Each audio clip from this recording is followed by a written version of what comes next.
We gathered here again with the saints, and this morning, praise the Lord for His will for us to be together in praise and in worship and in prayer. Last Saturday we finished off Psalm 111. We concluded the psalm with a word of wisdom from the psalmist, and we also found that this was a beautiful psalm where we explored the wondrous works of our Lord. We found that His creation had an order, that He was a covenant-keeping God. And this morning we're going to continue on the book of Psalm. The psalm that we're going to look at this morning is one of my favorite psalms, Psalm 23. Praise the Lord. So Psalm 23 is one of my most favorite psalms. So Psalm 23, this particular psalm was written by David himself, also known as, also one of the most known books in the book of Psalm. So this is also known as a shepherd's psalm. So it's also known as a shepherd's psalm. We know that David was a shepherd before he was anointed. This is found in 1 Samuel 16:11. And even after he got anointed, he still went back to tend the sheep. This is found in 1 Samuel 16:19. Some studies suggest that the book of Psalm was composed and appropriately read after 1 Samuel 16:14 to 23. However, studies cannot be precise when the psalm was composed. So those were just some studies around when the Psalm 23 was written. So the theme of the psalm is the Lord, the shepherd of David. We will observe in this psalm the different ways David has been shepherded by the Lord. From verses 1 to 3, we will see the Lord as a shepherd. Verses 4, we see the Lord as protector. In verses 5 to 6, we see the Lord as a comforter. So this morning I'll be covering verse 1. So just verse 1 of Psalms 23. So Psalms 23, the text reads, "The Lord is my shepherd, I shall not want." The Hebrew word for the word Lord is Yahovah, which means the existing one, the proper name of the one true God. Now, who is this Yahovah? David is saying the Lord is my shepherd. Now, who is this Yahovah? Notice here that Yahovah, or the Lord, is the Lord of the scriptures. Just to name a few, we got Yahovah Jireh, the Lord our provider, found in Genesis 22:14. Yahovah Rapha, the Lord our healer, which is found in Exodus 15:26. Yahovah Nisi, the Lord our banner, found in Exodus 17:15. Yahovah Shalom, the Lord our peace, found in Judges 6:24.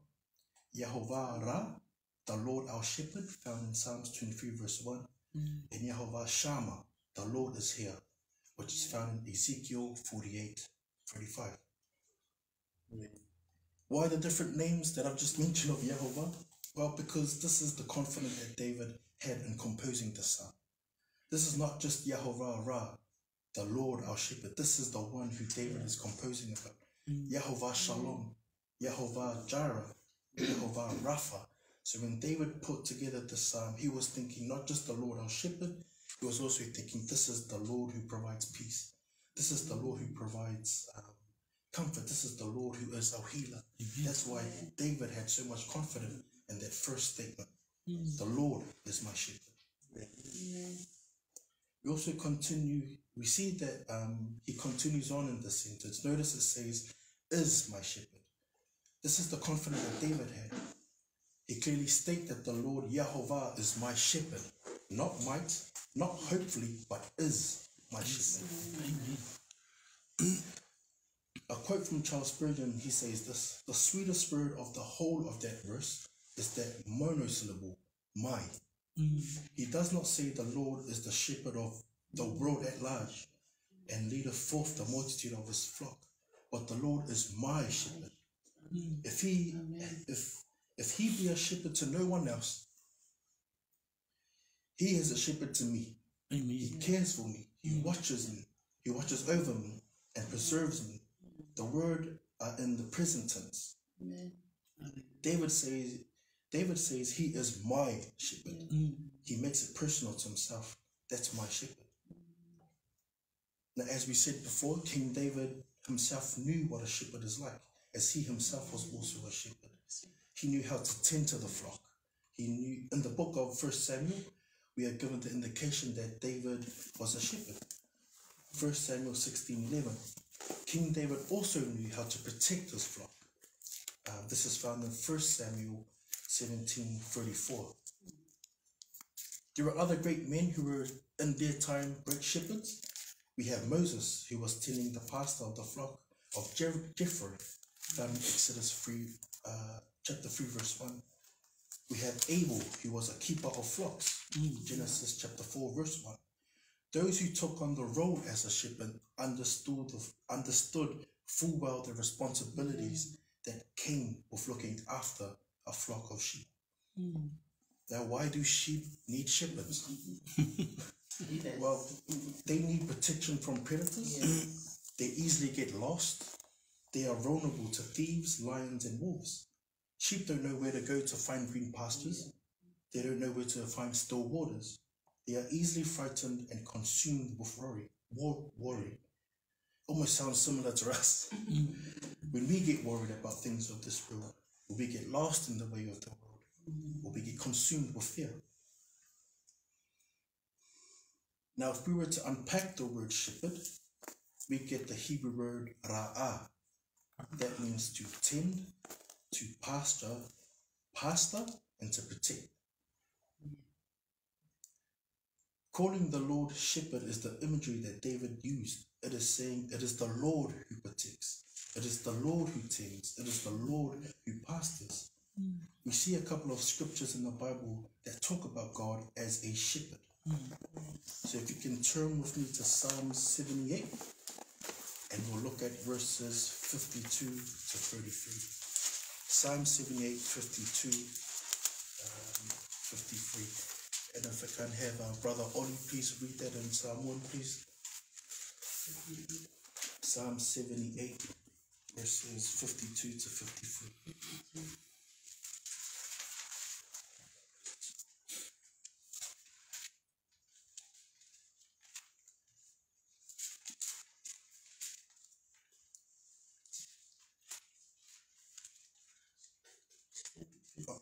Psalm 78, verse 52 to 53. Psalm 78, 52, 53.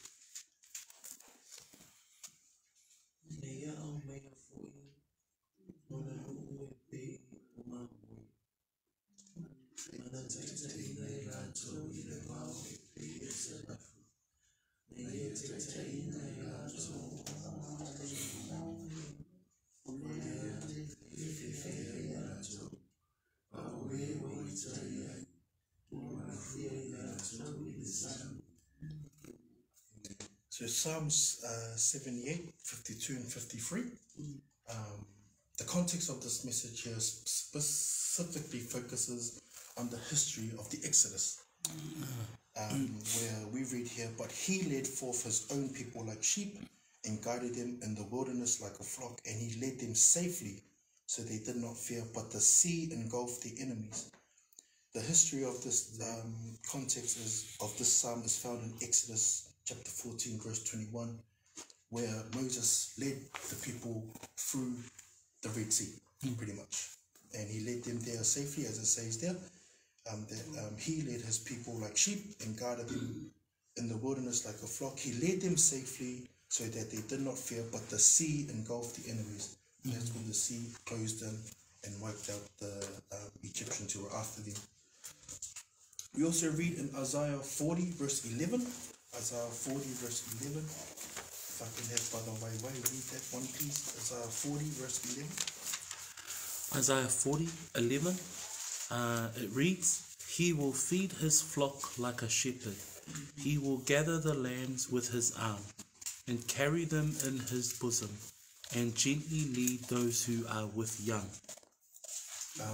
So this particular scripture in its context was Isaiah prophesying the Babylon captivity as though it already happened, though the captivity did not take place until 586 BC. So we see in these two scriptures, we see God leading and God gathering. We jump into the New Testament. So in the New Testament, we learn that the Lord is our shepherd in two ways. One, he is one who will lay down his life for his sheep, which is found in John 10 verse 11. So John 10 verse 11 reads, I am the good shepherd. Then Jesus says, a good shepherd lays his life down for the sheep. Amen. And the second part of the Lord shepherding in two ways is, number 2, his sheep know his voice and follow him. John 10:14 says, I am the good shepherd. I know my own, and my own knows me. Amen. The reason we need a shepherd today is because Isaiah 53 verse 6. Isaiah 53 verse 6 says, all of us like sheep have gone astray. Yeah, each of us has turned to his own way, but the Lord has caused the iniquity of us all to fall on him. For those of us who trust in the Lord and believe in the Lord, the iniquity that was on us fell on him, meaning Jesus, who has taken away our sins. In John verse 1:29, when John sees Jesus, he says, behold the Lamb of God, who takes away the sins of the world. We can be certain as believers that this is our God, this is our shepherd, this is the one who will take away the sins of the world. We as believers are still prone to wander, to get lost like sheep do, and which is why we still need our shepherd today. Amen? Amen. Amen. In this part of the text, in the second part of the text, we see, in the second part of verse 1, we see, I shall not want. Now, another role of a shepherd to tend to his sheep is the role of the shepherd was to find areas of green pastures where the sheep can feed, finding good resting ground for them, and also finding safety for the sheep. When we as believers follow our shepherd, we too know that we will have all we need. We will not lack the necessities of life, for he knows exactly what we need. Luke chapter 12 verses 22 to 30 says it. The word I shall not want comes from the Hebrew word kausare, which means to lack, be without, or lacking nothing. Again, as believers, this is the confidence David had in Yahovah Ra. The Lord is my shepherd. We too as believers can have this confidence in our Lord. This is a good reminder for us when we get carried away with worry, fear, the busyness of work. We get confused. We can say as believers that the Lord is our shepherd. I shall not want. That he leads us into safety. He leads us into peace. And then that he will deliver us out or through trials that will come our way. So be encouraged this morning, family, that when you go through times of struggle, worry, stress, we have our great shepherd who will lead us. Thank you, guys.